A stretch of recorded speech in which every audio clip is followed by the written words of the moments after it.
Yan, magandang gabi po sa inyo lahat guys, mga kabalen. Ako po si Mer Pineda Vlog. Yan guys, ako po yung vlogger na nag-post kay Kuya Herich Rose ng taga Balete, Aklan. Yan, nakita ko po siya sa Apalit, sa palengke yan guys. Humingi po siya ng tulong para makauwi sa kanilang bayan. Kaya nga po, pinost ko po siya sa Facebook para po may makatulong sa kanya.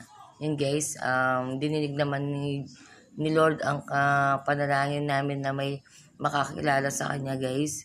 Ngayon po, hindi ko pa po siya na-meet ulit. Yan, kailangan ko na po siyang ma-meet ulit. Kung meron po nakakita sa kanya, paki-PM niyo po ako. Yan, para po makauwi na po sa kanyang probinsya guys.